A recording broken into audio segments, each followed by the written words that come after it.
간혹가다 이렇게 보면 약간 그 누린 맛이 날 수는 있어요. 구입을 하셨다 그러면 손해보시는 거죠. 이것만 아시면 소비자분들이 같은 목심인데 어느 부위가 더 맛있냐라는 걸 아실 수 있을 겁니다.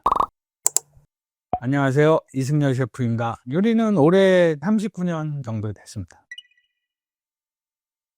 보통 우리가 소비자분들이 정육점에 가시면 통으로 돼 있는 고기를 사는 게 아니고 커팅이 돼 있는 고기를 구매를 하잖아요. 육안으로 먼저 판단하는 거는 지방과 살코기의 선명도예요. 하얗게 보이는 지방 같은 경우에는 맑은 색의 색깔, 그 다음에 살코기 쪽으로는 선홍빛이 진하고 선명한 거, 둔탁한 색깔은 일단 안 좋은 거고, 선홍빛이 확실하면서 반짝반짝 빛나는 고기들, 이런 것들이 선도가 좋은 고기들이라고 보시면 됩니다. 구매를 해갖고 왔을 때 가장 좋은 건 핏물이 많이 고이지 않은 거. 사갖고 왔는데 핏물이 막 흥건하게 고여 있어요. 이거는 일단 냉동 제품을 해동하는 과정에서 잘못 해동이 된 것들이고, 그 다음에 냉장이라고 할지라도 시간이 조금 지난 상태에서 구매를 하죠. 그러면은 핏물이 많이 고여 있어요. 육안으로 보일 정도로 핏물이 많이 고여 있지 않다? 이거는 그냥 신선도가 좋다라고 판단하시면 될 거예요. 지금 현재 같은 목살인데 지금 약간 부위가 조금씩은 달라요. 목심이라고 하죠. 목 위쪽의 부위가 사실은 목살은 맛있는 부위고, 아래쪽 목살 같은 경우는 등심 쪽으로 붙기 때문에 지방 분포도가 낮아서 좀 뻑뻑한 부위가 있거든요.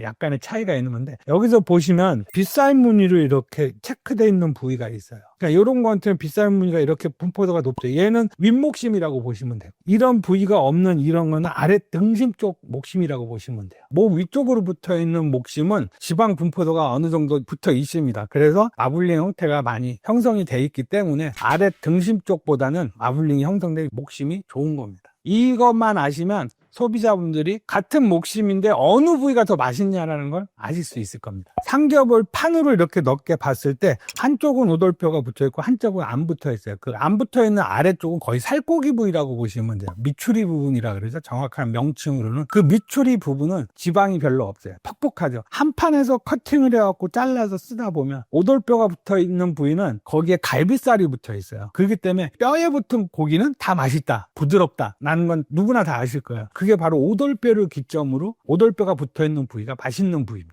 소비자 입장에서 만약에 미추리 부위 삼겹만 구입을 하셨다 그러면 손해보시는 거죠. 돼지고기하고 소고기하고 보는 방법은 거의 똑같아요. 마블링이라는 지방 부위에 밝은 빛을 내는 선명도, 그 다음에 살코기 위주도 선홍빛이 짙은 부위. 그러니까 예를 들어서 간혹 가다 이렇게 보면 검푸른색이 나는 것들이 있어요. 그런 것들은 약간 산화되기 시작한 거죠. 먹는 데는 크게 지장은 없는데 약간 그 누린 맛이 날 수는 있어요. 그런 거 피해서 구입하시면 될 거예요. 일반 분들은 꽃등심 그러면 한 부위가 꽃등심이라고 하는데, 꽃등심에는 여러 가지 부위가 붙여져서 하나의 꽃등심이라는 명칭이 생긴 건데, 보면 이제 떡심 붙어 있는 위쪽에 붙어 있는 살들이 등심 덧살이에요, 덧살. 그 떡심 밑으로 이렇게 가운데로 형성되어 있는 게 이게 알등심, 그 다음에 알등심 밑으로 이렇게 붙어 있는 것들이 새우살이에요. 새우살이 제일 맛있죠. 그 다음에 이제 밑에 붙어 있는 것들이 일반 덧살이라고 보시면 돼요. 보통 크게 한 4가지 정도로 형성이 돼 있죠.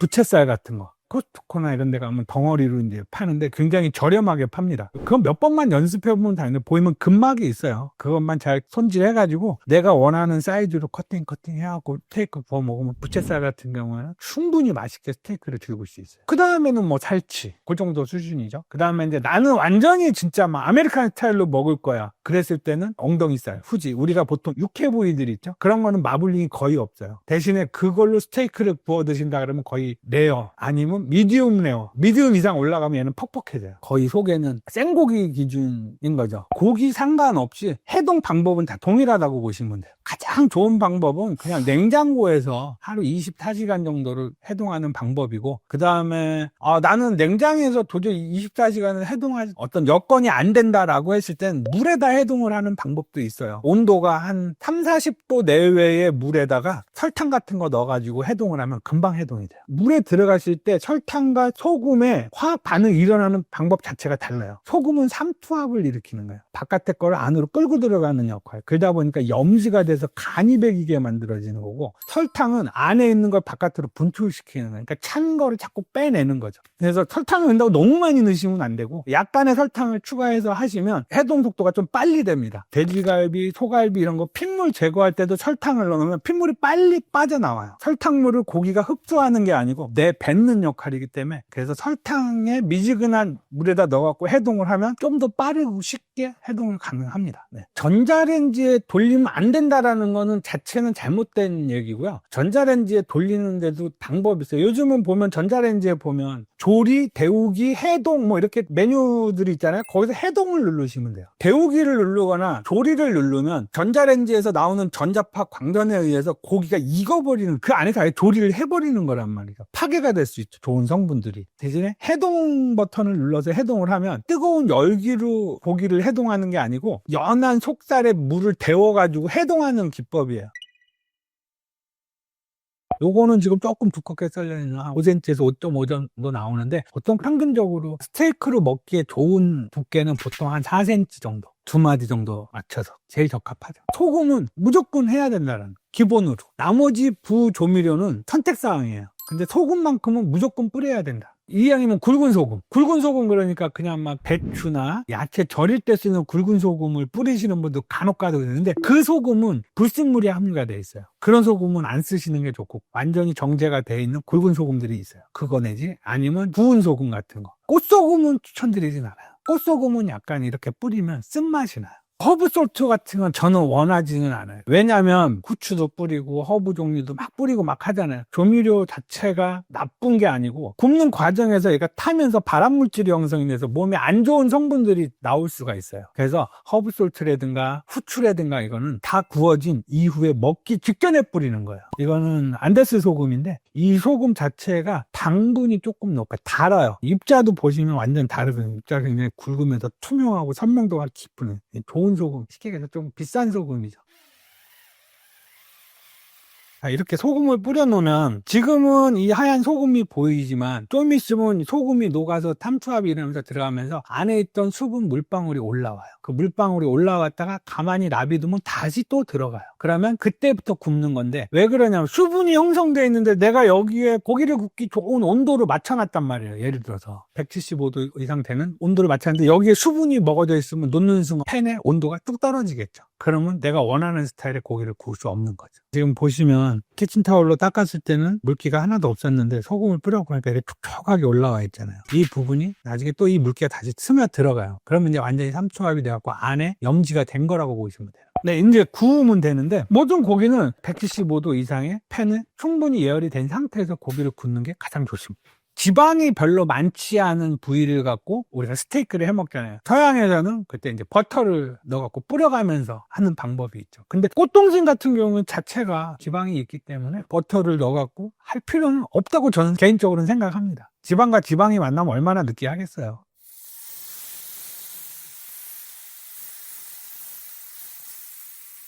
돼지고기하고 다르게 소고기 이 스테이크용은 웬만하면 한 번씩만 뒤집는 게 좋아요. 그래서 워낙 이게 두꺼운 부위니까 육안으로 내가 판단이 되거든요. 단면에 이제 35%, 40% 가까이 익었을 때 한 번씩 뒤집어지는 거죠. 그 다음에 불을 끄고 레팅을 해준 다음에 썰어 먹으면 가장 맛있는 스테이크 요리를 먹을 수 있는 거예요. 어떻게 내가 이게 레어인지 미디움 레어인지 미디움인지 웰던인지 모르잖아요. 그때 우리가 판단하는 이 손가락 갖고 하는 거야. 엄지하고 검지하고를 딱 붙인 상태에서 내 반대편 손으로 여기 볼록 튀어나온 요 부위 있죠. 여기를 눌러보면 알아요. 자, 눌러보세요. 쏙 들어가죠. 요게 레어. 자, 중지에다 갖다 대보세요. 눌러보세요. 덜 들어가죠. 요게 미디움. 자, 약지에다 갖다 대보세요. 눌러보세요. 더 딱딱하죠. 이게 웰던. 요렇게 판단해요. 요걸 갖고 느껴보시는 거예요. 저는 이 새송이 버섯도 굉장히 좋아하거든요. 보통 우리가 고깃집에 가거나 유명 레스토랑에 가도 새송이가 다 나오잖아요. 근데 어떻게 나와요? 다 편 떨어갖고 길게 해서 나오죠. 저는 그걸 기초요. 새송이를 가장 맛있게 먹는 방법은 통으로 굽는 거예요. 그러면 고기 못지않게 육즙이 막 줄줄줄 흘러요. 그렇게 해서 소금만 땅 찍어서 먹으면 고기보다 더 맛이 있을 수가 있어요.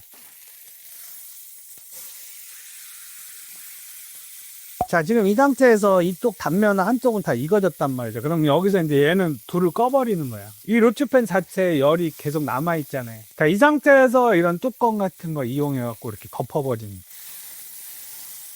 로츠팬이기 때문에 예열이 돼 있기 때문에 그 덮어놓으면 여기서 레스팅까지 돼버리는. 고기가 워낙 크고 지금 이게 덮는 게 작아져 그러는데 원래는 쏙 들어가면 가장 좋아요. 집에서는 이런 게 없다, 여기 마땅히 할 만한 게 없다 그러면 호일 같은 걸로 이렇게 덮어보면 5분 정도만. 평균적으로 제가 5분이라고 드린 거는 보통 한 3cm, 4cm 두께 때 한 5분 정도 놔두면 되고, 지금 우리가 굽는 것처럼 막 5cm 이상 되는 고기들은 한 7, 8분, 10분 내외로 놔두는 게 좋죠. 레스팅하는 이유가 뭐냐면 고기를 숙성하는 거예요. 잔열로. 그러니까 우리가 밥하고 뜸 들이잖아요. 그 역할하고 똑같다고 보시면 돼요.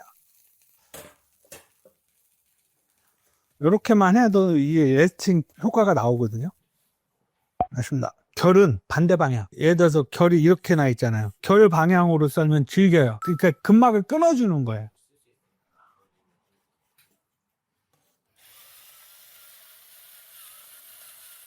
거의 미디움 레어보다 레어에서 미디움 레어 살짝 넘어가는 수준. 제가 좋아하는 스타일로 본 거예요.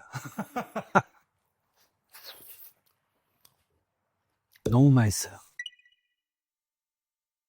본인이 원하는 스타일의 소금을 찍어 먹으면 될 거예요. 이거는 이제 핑크 솔트고 가운데 거 일반 시중에 유통되고 있는 스테이크용 소금이고 혼합 소금이라 그러죠. 허브와 향신료를 첨가한 허브 솔트고 크게 차이는 들어간 향신료, 조미료의 맛이거든요. 나는 허브의 조미료에 굉장히 강해 라고 하면 그런 허브가 많이 들어간 허브 솔트 같은 것들 넣으시면 되는 거고, 나는 향신료가 너무 싫어 라고 하면 그냥 일반 소금 찍어서 드시면 돼요. 피클소트 같은 경우는 우리나라 천일염하고는 좀 다르고 과거에 바다였다가 육지화되면서 생겨난 그런 소금들이 있죠. 그냥 굉장히 오래된 소금이라고 보시면 되죠. 저는 개인적으로 그냥 자연 그대로의 소금 핑크솔트가 더 맛있네요. 허브솔트 같은 경우는 허브의 향이 너무 강하다 보니까 고기의 본연의 맛을 많이 잃어버릴 수가 있다. 내가 어떤 요리하고 같이 먹을까를 먼저 선택을 한 다음에 거기에 어울리는 와인을 사는데, 레드 와인 같은 경우에는 보통 이제 거기 만드는 과정이나 숙성하는 과정에서 향신료를 인위적으로 집어넣어요. 그래갖고 뭐 오크 향을 더 강하게 낸다든가 아니면 초콜릿 향을 넣는다든가 바닐라 향을 넣는다든가 그렇게 해갖고 육류하고 어울리는 향신료를 집어넣는 거죠. 주로 화이트 와인보다는 레드 와인 쪽에 그런 걸 많이 넣어요. 레드 와인은 약간 무겁게 먹는 요리, 화이트 와인은 약간 가볍게 먹는 요리, 이렇게 생각하시면 돼요. 와인 제외하고 어울리는 주류는 맥주, 이런 스테이크 같은 경우에는 식사로 먹는 거잖아요. 근데 식사를 하면서 독한 술하고 먹는 거는 안 어울리거든요. 독한 술을 먹게 되면 맛있는 요리의 맛을 내가 기억을 못해요. 그러니까 가벼운 주류를 선택하는 게 좋죠, 독주보다는. 그래서 와인이라든가 나는 와인은 싫어, 그럼 간단한 맥주 한 병, 이 정도. 가니쉬 가장 좋은 건 이제 뭐 새송이버섯, 표고버섯, 버섯류로 몇 가지 그런 것도 괜찮고, 그 다음에 청경채, 서양 야채들 마트에 가면 요즘은 거의 웬만한 건 다 팔더라고요. 그런 거 그냥 간단하게. 아니면 난 그런 것도 싫고 그냥 나는 토종으로 할 거야 그러면 버섯, 양파, 마늘 이 정도만 가지고도 충분히. 그리고 뭐 방울토마토 같은 거 통으로 구우셔도 되고 편을 쓸어서 하셔도 되고 플레이팅만 예쁘게 잘 한다면 충분히 고급 레스토랑 못지않은 가정식 파인다이닝이 형성되지 않을까라고 생각합니다. 네.